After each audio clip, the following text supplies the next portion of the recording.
지난주에는 그 비공유적 속성, 하나님과 우리가 전혀 다른 하나님만 갖고 있는 독특한 그런 속성을 봤다면, 오늘은 하나님과 우리가 공유한다는 표현이 너무 거창한데요. 좀 편하게 말하면 하나님이랑 우리가 어떻게 닮았나, 그런 느낌이죠. 저 정확히 말하면 우리에게 있는 어떤 부분이 하나님의 형상인가. 그래서 거기 이제 예를 들어냈는데, 이렇게 사람들이 말을 하다 보면 좀 혼동하는 게 있어요. 그래서 예를 들어서 제 딸이 있는데, 제 딸을 막 보더니 제 딸 얼굴을 보고 제 얼굴을 보더니 저한테 목사님 함이 닮았어요, 그러는 거예요. 네. 네. 약간 제가 제 눈꼬리를 약간 불쌍하게 하면은 제 딸을 닮았거든요. 근데 이제 정확하게 말하면 제가 제 딸을 닮은 게 아니라 제 딸이 저를 닮은 거죠. 네. 그러니까 이것도 하나님, 그러니까 우리가 생각하고 느끼는 어떤 우리가 갖고 있는 그런 성정이라고 할까요? 그런 성품이 있는데, 그런 속성이 있는데, 하나님도 이런 게 있으시군요, 이게 아니라 원래 하나님이 그런 분인데 우리가 이런 하나님을 닮았구나, 이런 정도로 생각하시면 정확할 것 같아요. 첫 번째, 영성 이렇게 썼는데, 우리가 생각하는 이제 영성이라고 하면은 우리가 뭐 하나님을 추구하는 뭐 그런 경향성 뭐 이렇게 또 유식하게 또 이제 정의 내리는데, 여기서 말하는 영성은 그런 게 아니라 하나님이 영적인 존재시라는 거예요. 그래서 여기 본문을 여러 개 써놨죠. 정말 유명한 내용, 사마리아 여인을 만난 예수님. 이 산에서도 말고, 뭐 여기서는 예배에 대한 얘기를 하는데, 포인트는 그거예요. 예배하는 내용은 이제 좀 빼놓고, 하나님은 영이시니 예배하는 자가 영과 진리로 예배할지니라 하는데, 옛날 본문에는 개역 한글인가요? 거기에는 신령과 진정으로 이렇게 써 있어서 사람들이 좀 헷갈렸어요. 근데 정확히 말하면 뭐 그것도 뭐 틀린 말은 아닌데, 그래서 개역 개정 번역, 한글 번역 기준으로 개역 개정 번역에는 영과 진리로, 이게 사실 더 정확한 번역인 것 같아요. 장소에 대한 얘기를 막 했었는데, 예수님의 대답은 그거였죠. 장소가 중요한 게 아니라 예배하는 자가 내적인 영적 상태가 중요해. 너의 마음 상태가 중요해. 근데 왜 그러냐? 하나님은 영적인 존재이시기 때문이다, 이렇게 얘기를 해요. 그래서 하나님의 영성 이렇게 말하면 좀 오해 소지가 있어서 더 이걸 풀어서 말하면, 하나님은 영적인 존재시다. 그 말은 무슨 뜻이냐? 물리적으로 존재하는 분이 아니라는 거예요. 그래서 우리가 흔히 생각해서 그럼 형체가 없으신 분인가? 형체가 없다라는 것도 정확한 표현은 아니에요. 그 형체라는 개념을 하나님이 만들었다고 보면 더 정확해요. 그러니까 시간 개념이랑 지난주에 얘기했던 시간 개념이랑 비슷한데, 시간을 자유자재로 사용하시는구나, 이거라기보다는 시간을 만드신 분이에요. 물론 자유자재로 사용하시는 것도 그 안에 포함되겠지만, 그래서 피조물 같이 어떤 물질적 요소를 갖지 않으신다. 그래서 그럼 어떤 에너지인가? 성령님에 대해서 특히나 이렇게 많이 오해를 하죠. 성령님이 어떤 품성을 생각하고 느끼고 이런 품성을 갖지 않고 어떤 에너지, 능력을 주는 어떤 리소스, 그런 걸로 이제 착각하시는 분들이 의외로 많아요. 의외가 아니라 대놓고 많나? 성령님에 대해서. 그래서 뭐 초자연적인 힘의 근원. 근데 하나님은 힘의 근원 자체는 아니세요.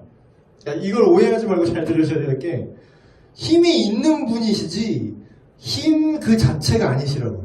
이건 엄연히 다른 얘기입니다. 그래서 어떤 사람은 또 에너지다, 아니다. 어떤 사람은 뭐 어떤 초월적 관념이다, 뭐 이러면서 너무 이제 철학으로 가니까. 쉽게 얘기하면 하나님이 자기 자신에 대해서 이제 얘기하실 때 10계명 안에 이게 들어있어요. 이 계명이 너는 하늘 위로 하늘이나 아래로 땅이나 땅 아래 물속이나 그 어떤 것에 형상이든지 만들지 말며, 일단 만들지 말라 그랬어요. 그리고 그것에 절하지 말라. 그건 무슨 뜻이냐면 인간이 어떤 종교성이 있는데 그게 어떤 신을 인간이 스스로 상상하고 이럴 것이다 라고 붙이는데 그건 다 뭐다? 물질적인 거 안에 신을 가둬요. 그런 존재. 그러니까 모든 신관이 다 그렇습니다. 아니, 다 그래요, 다. 진짜 싹 다 그러네. 거의 뭐 유대교나 무슬림 정도 빼고는 모든 종교는 다 형체를 가진 신이 있어요. 근데 그런 걸 만들지 말라 했던 건 뭐냐? 그게 나의 존재를 설명하지 못한다는 거예요. 나를 표현하지 못해. 하나님 스스로를 그 어떤 물리적인 형태도 하나님을 다 표현할 수가 없고 그렇게 되는 게 불가능합니다. 만약에 그렇게 어거지로 이렇게 하나님을 물질화하는 시도들, 그래서 그런 것들이 하나님에 대한 어떤 왜곡된 그러니까 그게 처음에는 그거를 관념적으로 이렇게 남으려면 그 성화라고 하죠. 그 이콘이라고.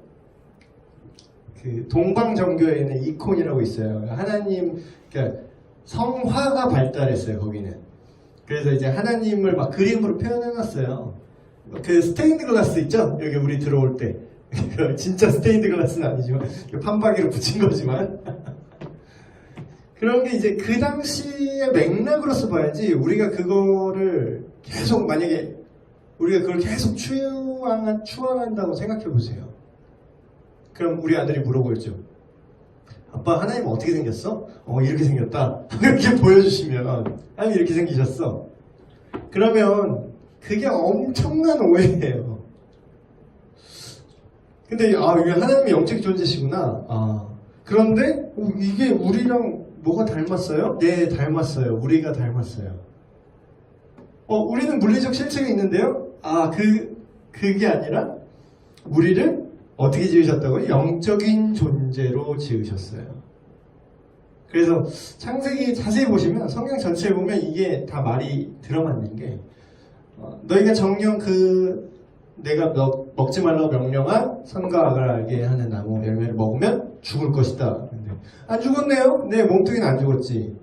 근데 하나님과 소통할 수 있는 우리의 영, 처음에 우리 인간을 창조할 때 호흡을 불어넣으니 사람 속에 들어가서 생령이, 살아있는 영이 된지라, 이런 표현이 나와요.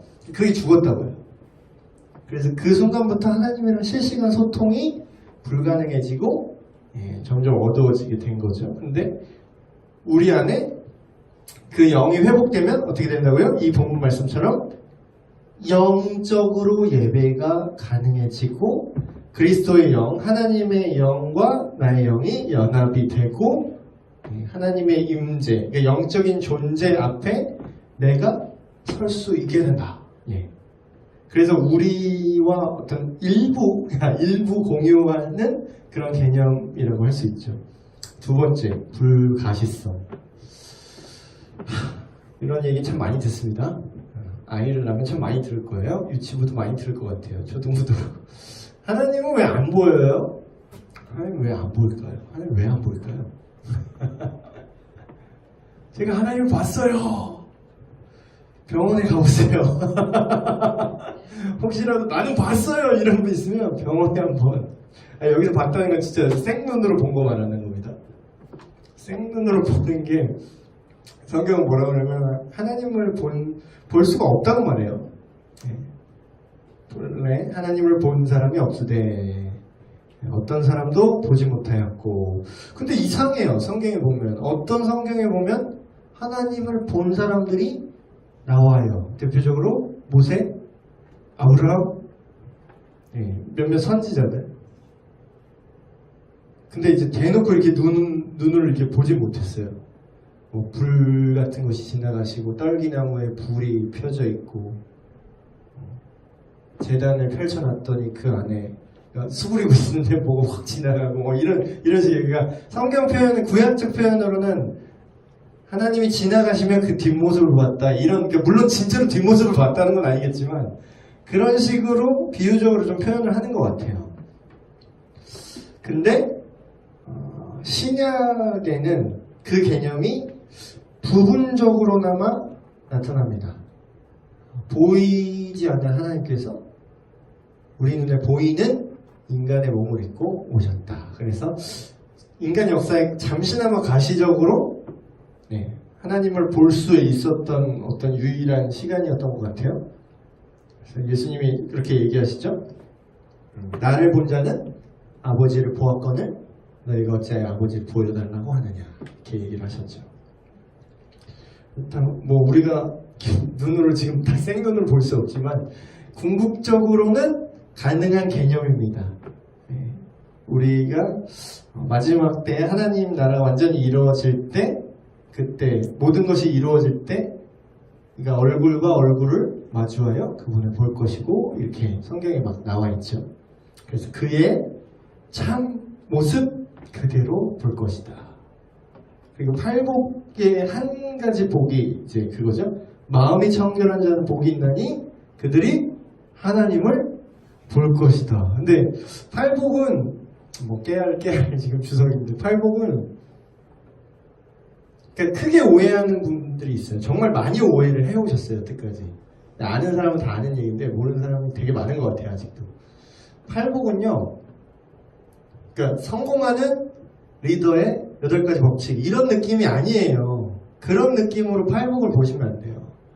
그러니까 그런 느낌으로 팔복을 보시면 어떻게 오해하냐면, 요런 행동을 하면 네가 복을 받는다, 이렇게 오해를 하세요. 성공하는 리더의 8가지 법칙, 그러면 요런 걸 지키면 네가 성공합니다, 이런 뜻이잖아. 근데 그런 개념이 아니라요. 그러니까 역순이에요. 팔복은 역순. 그러니까 일종의 프리퀄 같은 거죠.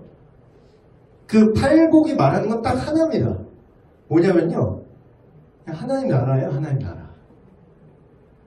그걸 결론으로 딱 정해놓고 그 하나님 나라를 누가 누리는가, 어떤 사람이 하나님 나라에 들어갈 수 있고 어떤 사람이 하나님 나라를 누릴 수 있느냐, 그 누리는 게 참 행복한 사람인데 하면서 역순으로 거꾸로 얘기하는 거예요. 그럼 뭐예요? 이 얘기도 마음이 청결하면 하나님을 볼 수 있어가 아니라 하나님을 어디서 볼 수 있죠, 여러분? 예, 영원한 하나님 나라에서 하나님을 볼 수 있어요. 근데 그 하나님 나라는 어떠한 상태겠죠? 거기 들어간 사람들은? 예, 내 마음이 청결해요? 내 마음을 막 노력해서 청결하게 만들면 하나님 볼 수 있어요? 그게 아니라 그 하나님 나라의 행복을 누리는 그 사람은 여기 생략된 거예요. 예수 그리스도를 믿는 믿음 안에서 이미 마음이 청결해졌어, 그 얘기예요. 그러니까 팔복을 그렇게 이해하시면 다 해석이 돼요. 의에 줄이고 목마른 자 복이 있대. 줄이고 목만 마르면 이 땅에서 뭐 내가 사업이 잘 돼요? 그게 아니야. 네, 깨알 팔복 강해가 있었습니다. 네. 이게 하나님의 존재는 이 1번, 2번 영성, 불가시성. 지적인 속성이 있어요. 지적인 부분만 얘기해도 할 게 많은데, 세 번째, 지식, 하나님의 지식, 전지전능하시다. 전직만 얘기하는 거예요. 전능은 뒤에 나오니까. 전지하시다. 이거 되게 세련되게 말했어요. 하나님은 이걸 4개로 분류를 했더라고요. 되게 세밀하게 분류를 했는데, 하나님은 자신에 대해 모든 걸 알고 계시다. 근데 이게 뭔 상관인가 이렇게 했는데, 하나님만 하나님 자신에 대해서 완전히 알고 계시다라는 뜻이에요. 그러니까 우리가 지금 하나님을 알자고 지금 이 시간에 모여서 얘기를 듣잖아요. 근데 우리가 인간이 막 그 어떤 신학자가 역사적으로 얼마나 이 땅에 사는 동안 역사적으로 어떤 업적을 이루고 새로운 걸 발견해내고 엄청나게 뭐 학문적으로 뭐 이렇게 업적을 이루고 해도요, 하나님 자신만큼, 하나님 자신께서 자신을 아시는 만큼 인간이 알 수가 없어요. 우리가 하나님 나라 가기 전까지는. 그래서 이 근거가 뭐냐?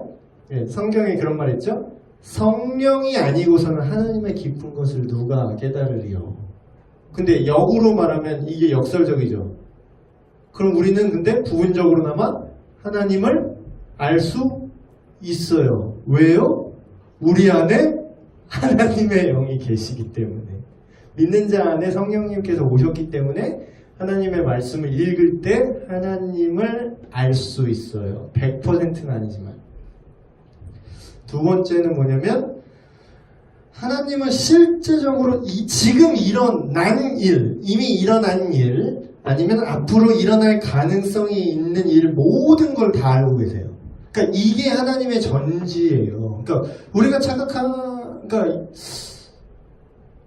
우리는 이게 그냥 선으로 생각을 해요. 선으로. 시간의 선.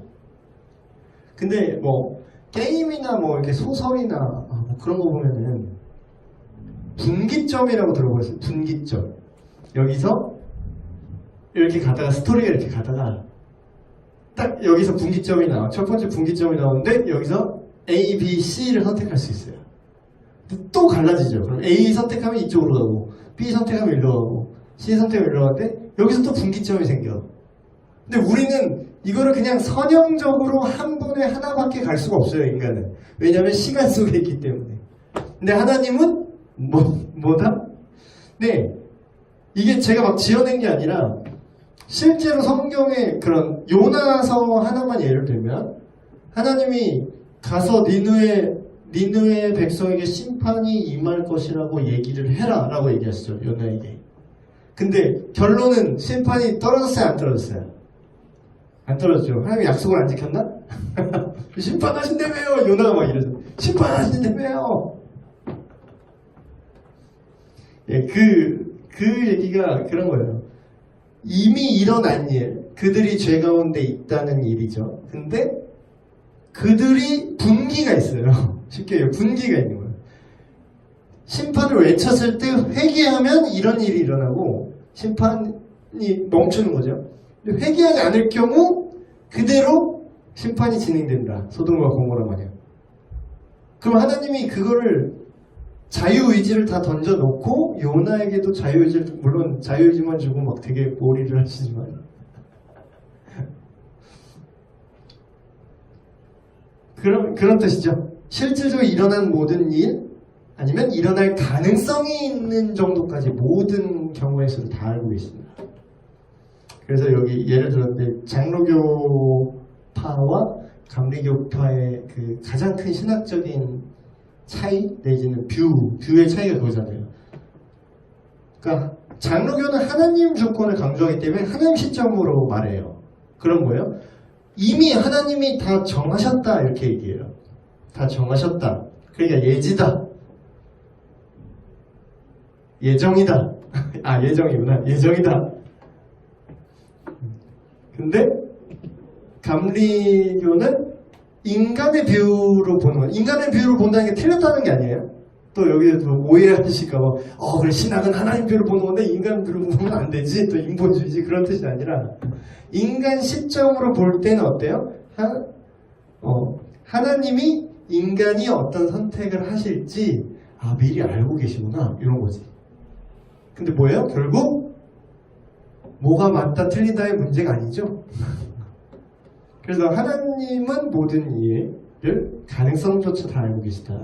세 번째는 처음에 이게 번역이 좀 뉘앙스가 잘 안 돼서 이게 한글 번역이 똑바로 안 된 것 같아요. 근데 제가 결국은 이게 무슨 뜻이냐면 하나님은 모든 거를 아실 때 하나님의 아는 지식은 뭐냐면요. 한 번에 아신다는 거예요. 한 번에.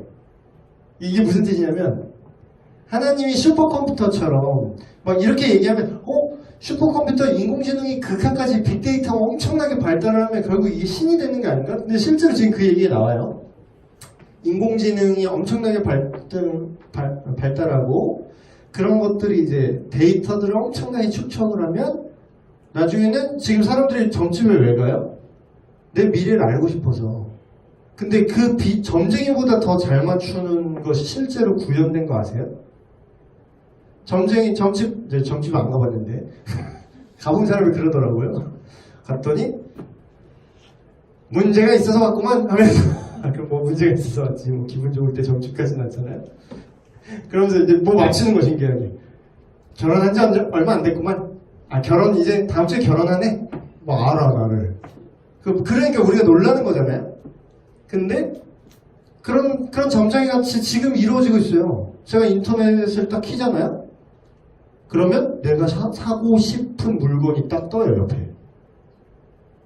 내가 살려고 쇼핑몰 몇 개 들어가서 아 이 물건 한번 그냥 장바구니도 안 들어갔어. 그냥 클릭해서 보기만 했어.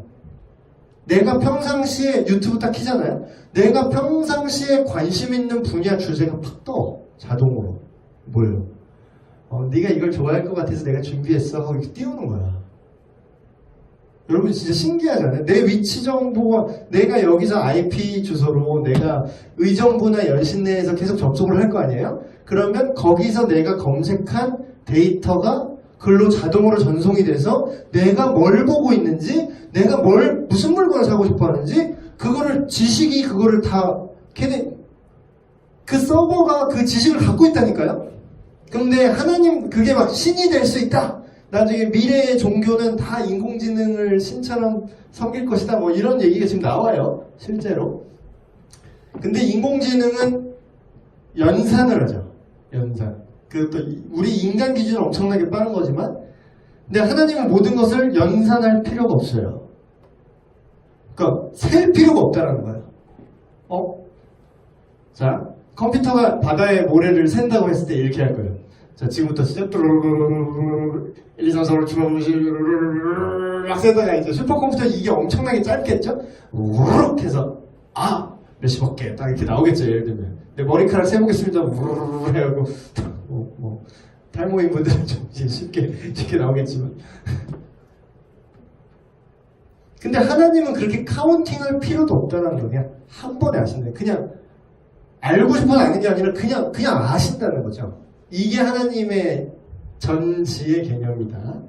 네 번째, 영원적 행위 가운데서 완전하신데 이 말이 너무 어려운데 쉽게 얘기하면 이거예요. 하나님의 지식은 변할 필요가 없어요. 성장할 필요도 없어요.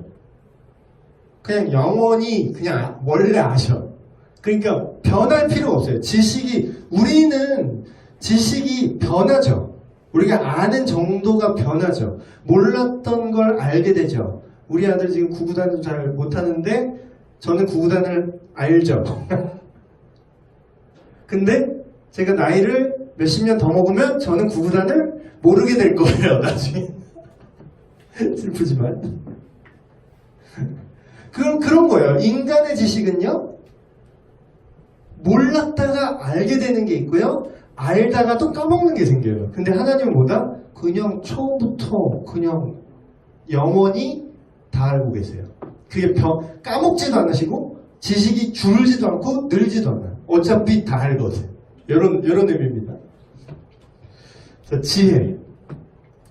이 정의를 내리는 게 참 절묘한데 하나님의 지혜란 무엇인가? 그의 일에 대한 결정은 항상 최고의 목적과 최고의 방법을 사용한다. 우리가 일을 잘 처리하면 우리가 뭐라 그러죠? 너 참 지혜롭다 이러죠. 근데 그 지혜롭다는 게 그냥 마냥 똑똑하다는 것과 달라요. 지혜롭다는 건 무슨 일을 할 때 무슨 일을 왜 하죠? 무슨 일을 해야 지혜롭잖아. 근데 무슨 일을 왜 해요? 왜라는 게 있어야 되죠. 그 목적이 있어야 된다는 거예요. 근데 그게 좋은 목적일 수도 있고 나쁜 목적일 수도 있죠. 그래서 우리가 지혜라는 거는 그러니까 우리 한국적인 약간 워딩으로는 지혜는 나쁠 수도 있고 좋을 수도 있고 이런 느낌이 있는데 성경적인 지혜는요. 그 안에 선을 포함합니다.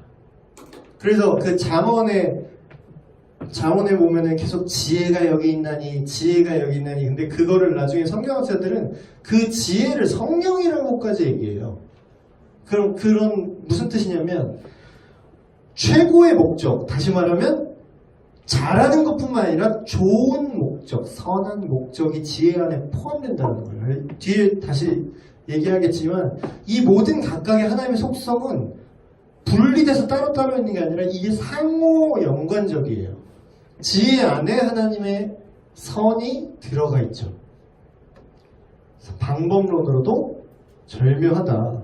근데 창조된 세계를 보면 하나님의 지혜를 알 수 있어요. 여러분 그거 아세요? 진짜 우리 큰일 났어요. 지금 큰일 난 게 뭐가 큰일 났냐면 뭐 우리가 지금 뭐 우리나라 뭐 경제가 어떠니 먹고 사는 게 어떻네 그걸 제일 걱정하잖아요 보통.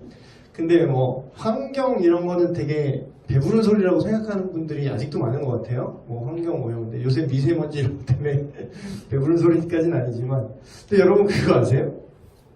꿀벌이 사라지면 지구가 멸망하는 거 아세요?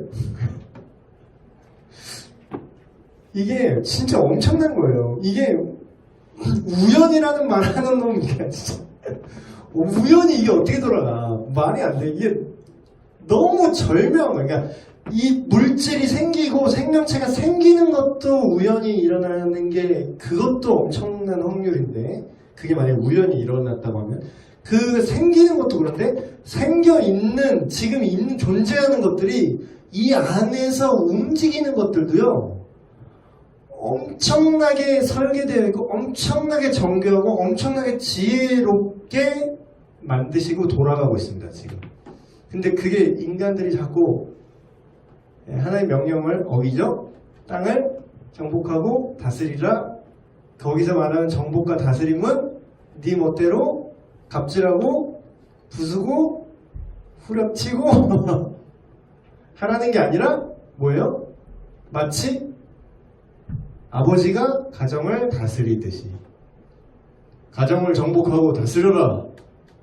심도하나 그러면 네 알겠습니다. 그러면서 마누라 막 때려? 마누라 막 때려? 그게 정복하는 거야? 다스리는 거야 가정을? 애들 막 때려? 그거 아니죠? 그럼 뭐야? 이 피조세계를 정복하고 다스리려는 건 선하게 원래 있는 그 하나님의 그 의도대로 유지하라는 뜻이죠. 근데 꿀벌이 없어지면요 지구가 왜 망하냐면요 이 땅에 우리가 먹는 식물이 있잖아요. 식물 크게 우리가 먹는 건 식물과 동물이에요. 근데 동물도요 식물을 먹고 살아요. 그럼 결국은 식물에 되게 우리의 식량이 거의 다 식물에 달려있는 거거든요. 근데 그 우리가 먹는 식량으로서의 식물 그런 것에 그 생식에 관여하는 거 꽃가루를 묻혀서 연락해서 서로 묻혀주고 수정을 일으키는 거죠. 그걸 저 몰랐는데 90%를 꿀벌이 한대요. 근데 꿀벌이 점점 줄어들고 있대 지금. 꿀벌의 개체수가 왜 줄어드는 줄 알아요? 농약을 너무 많이 썼어. 꿀벌이 농약 먹고 자꾸 죽는 거야. 그러니까 그냥 한 마리가 죽는 게 아니라 그 농약 먹은 한 마리가 농약 묻은 그 꿀을 그 자기 그 벌통 군집에 넣잖아요. 그럼 그 군집이 다 죽어요. 그럼 점점 이렇게 줄어들고 있대요. 지금 위기래. 이게. 꿀벌의 개체가 줄어들고 있대. 그 말은 우리가 먹는 식품이 식물이 줄어들고 식물을 동물이 먹잖아. 그럼 소도 돼지도 그 식물 사료를 먹어야 되잖아. 그럼 결국은 어떻게 되냐? 저소득층, 전 세계 인구 중에 저소득층부터 차근차근 굶어 죽기 시작할 거랍니다. 이 얘기를 왜 했냐면 이 피조세계가 너무 절묘하지 않아요? 뭐 어디서 나비가 날개짓 하면 여기서 태풍이 분다는 거. 그러니까 우리는 아는 것보다 모르는 게 훨씬 많아요. 근데 이런 하나님의 지혜, 어떻게 그 꿀벌을 통해서 이 세상을 돌릴 생각을 하셨지? 그 꿀벌 아무것도 아닌데. 그렇죠? 이 피조세계에 하나님 지혜가 들어가 있고 개인의 삶 속에도 하나님의 지혜가 드러나 있습니다. 여기 로마서 8장 28절에 하나님의 뜻대로 부르심을 입은 자들, 하나님을 사랑하는 자들은 뭐예요? 모든 것이 합력하여 선을 이룬다. 근데 네가 아는 대로 이루어진다는 말은 안 써 있어요. 근데 우리는 항상 우리가 원하는, 우리가 생각하는 그 방향대로 이루어지고 하는데 그건 모르는데 어떻게 쿠션이 돌다 보니까 맞아. 그러니까 그게 합력하여. 근데 고수는 그 쿠션 길을 보죠. 아 이렇게 돌아서 여기 전혀 왜 여기다 치세요? 여기 공은 여기 있는데 아 이게 있어봐. 그래서 이렇게 돌다 맞는 거죠. 합력하여 선을 이루시. 그래서 우리도 부분적으로나마 하나님의 지혜의 속성이 우리한테 있습니다. 그래서 우리가 어떻게 하면 지혜로워지느냐? 예, 대놓고 써있죠? 너희 중에 누구든지 지혜가 부족하거든 모든 사람을 후회해 주시고 꾸짖지 아니하시는 하나님께 구하라. 지혜. 여호와를 경외함이 모든 지혜의 근본이니. 그러니까 우리가 하나님만큼 완전히 모든 삼라만상이라고 하잖아요. 삼라만상. 모든 것의 원리와 이치와 그거를 통달할 수는 없어요. 우리 아직도 인류가 모르는 게 훨씬 많습니다. 지금 알아냈다고 뭐 인공지능이 어쩌고 뭐 5G가 어쩌고 뭐 홀로 가상현실이 어쩌고 뭐 난리를 치지만 물론 대단해요. 같은 종이라고 볼 수 없을 정도로 인간만큼 어떻게 같은 종이라고 볼 수 없을 정도로 엄청나게 차이가 나죠. 그럼에도 불구하고 우리는 아는 것보다 모르는 게 훨씬 많죠. 그러나 하나님을 경외하고 하나님이 알려주신 지혜들. 여러분 옛날에 레위기 보면은 그 되새김질 안 하는 동물 먹지 말라 그랬잖아요. 부정어. 그리고 그 비늘 없는 물속에 있는 것들 부정하다고 먹지 말라 그랬죠. 근데 그때는 그거를 설명해 주면 알았을까요? 야, 니네 냉장고 없잖아. 니네 시대에 냉장고 없잖아. 그럼 여기 니네 그냥 요 조개 전복 그냥 먹으면은 살모넬라균 넣어서 니네 그냥 죽어. 그런 설명해 주면 알았을까? 이스라엘 백성이? 몰라요. 근데 하나님은 알죠. 그러니까 뭐라 그래요? 부정한 것이다. 먹지 마라.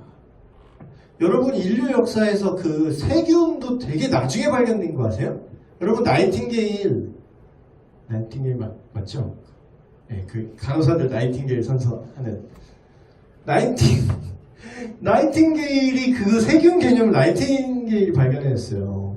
그 뭐 2차 대전인가 1차 대전인가 제가 역사에 좀 약해가지고 어쨌든 그래서 사람 막 죽어다니는 야전 병원에서 이렇게 나이팅게일 이제 간호사 이렇게 하고 있는데 사람이 너무 많이 죽는 거야. 왜 이렇게 많이 죽지? 아니 총 맞아 죽는 사람보다 병원 오니까 더 많이 죽는 거야. 사람들이 병원에 와서 죽는 사람이 너무 많아. 그럼 뭔가 이상하다. 왜 이렇게 병원에 왔는데 더 빨리 죽지? 그래서 어느 날 본능적으로 더러워서 그런가? 다 손을 씻게 했대. 그랬더니 사망률이 훅 떨어지는. 다 살아. 뭔가 더러우면 사람이 죽는구나. 그래서 그 손 씻는 거 병원 위생의 개념을 처음 만들어냈어요. 그러니까 만들어냈다기보다는 발견한 거죠.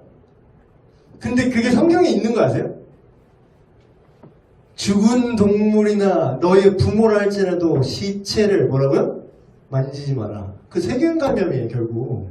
그걸 우리 설명하면 알았을까 그때? 이게 박테리아가 있었어. 그거 네 만지면은 너 그거 이제 다 전염되고 너 이제 병 걸려. 말하면 알아 그거? 그럼 뭐라 그래요? 부정하다. 그냥 이렇게 한 거지. 그러니까 하나님의 지혜가 하나님 그 시대에 하나님 말만 잘 들었으면 그거 우리가 완전히 알지는 못하지만 어때요? 살잖아. 그게 하나님의 지혜예요. 지금도 마찬가지예요. 지금 우리가 아직 알지 못하는 우리의 기술과 우리의 의학과 우리의 과학으로 아직 알지 못하는 뭐가 있는데 하나님이 이렇게 해놓은 게 있어요. 결혼을 귀히 여겨라. 우리가 막 심리적으로 그걸 막 분석하는데 결국은 그게 우리한테 가장 맞고 좋기 때문에 하나님이 그렇게 다 설계를 한 거거든요. 물론 안 믿는 사람한테는 신앙도 안 먹히는 말이겠죠. 그렇지만 그런 것들을 이제 잘 설명해 줄 필요가 있다. 이 지혜. 그래서 우리가 하나님의 지혜를 본받을 필요가 있다. 참되심. 이 시간 맞추기 힘들겠는데요? 빨리 달려볼게요. 하나님의 말씀은 다 참되면, 참되는 말 잘 못 알아듣죠? 이걸 좀 어딩을 바꾸면, 요새 말로 하면, 하나님의 말씀은 다 진실하며, 사실이며, 진리의 궁극적인 기준이다. 하나님이 아까 제가 방금 전에 말씀드린 거의 연장선상이에요. 우리가 모른다니까. 우리가 하나님만큼 몰라요. 근데 더 아는 척을 하면서 막 껍죽대죠. 근데 하나님이 이 세상에 대해서 화학, 물리학, 천문학, 생물학, 의학, 법학, 예술, 문화, 음악, 인간이 갖고 있는 모든 영역과 정치 이런 거 다 하나님이 잘 안 아신다니까요. 하나님이 그 모든 분야를 어떤 생각과 하나님이 어떻게 생각하는지, 어떻게 인식하시는지 그것에는 오류가 없다는 거예요. 그래서 거꾸로 말하면 이런 거죠.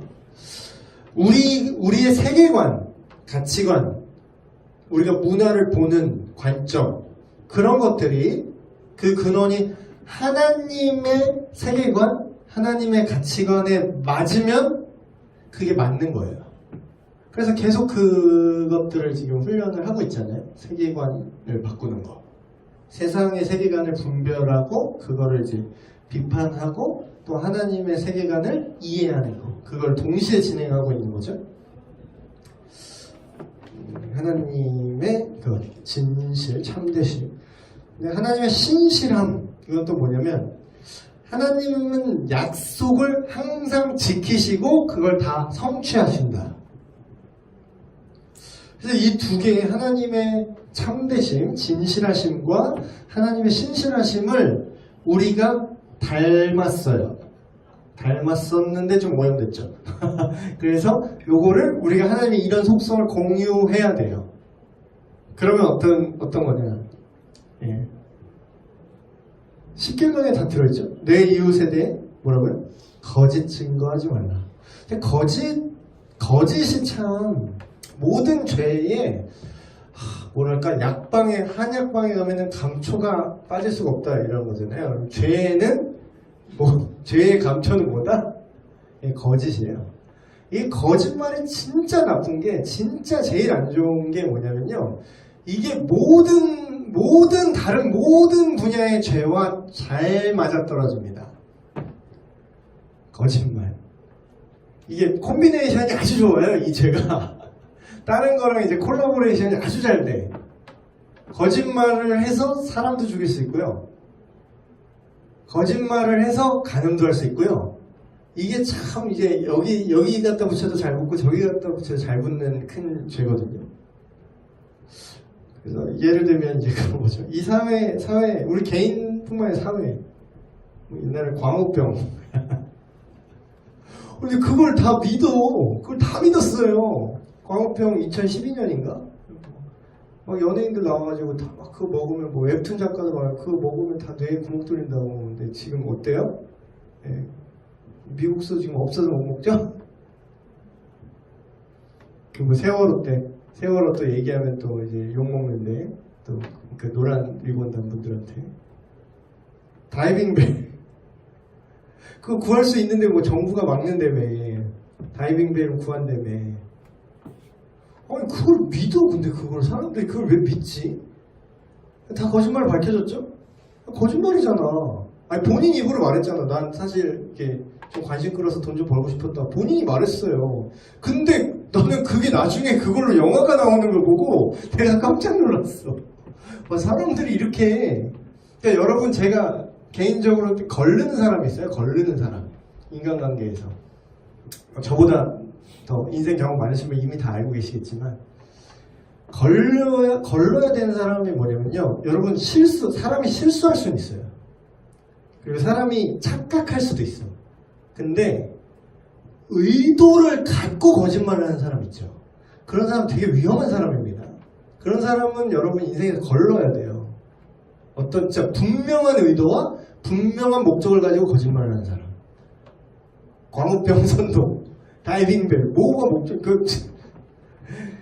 근데 그런 걸 우리가 그렇게 살면 된다, 안 된다? 윤리도덕 시간 된 것 같네요. 하나님이 진실하잖아요. 하나님이 거짓을 정말 싫어하세요. 근데 막 그런 내로남불 그런 스타일 사람들 있어. 그러니까 내 편이면 거짓말을 해도 돼. 뭐 이런 사람들이 있어. 어떤 진영 논리에 따라서 그거 되게 위험한 생각이에요. 그리스도인은 더더욱 그러면 안 돼요. 자기 정치 성향 갖다가 너는 예수 믿는 사람인데 자기 정치 성향 갖다가 그렇게 그런 거 보면 이거 하나님의 진실함, 하나님을 모르시나? 약간 그런 생각이 들어요. 네. 그래서 그런 거짓말들은 우리가 하나님이 정말 미워하시고 우리도 그거를 주의할 뿐만 아니라 미워해야 된다.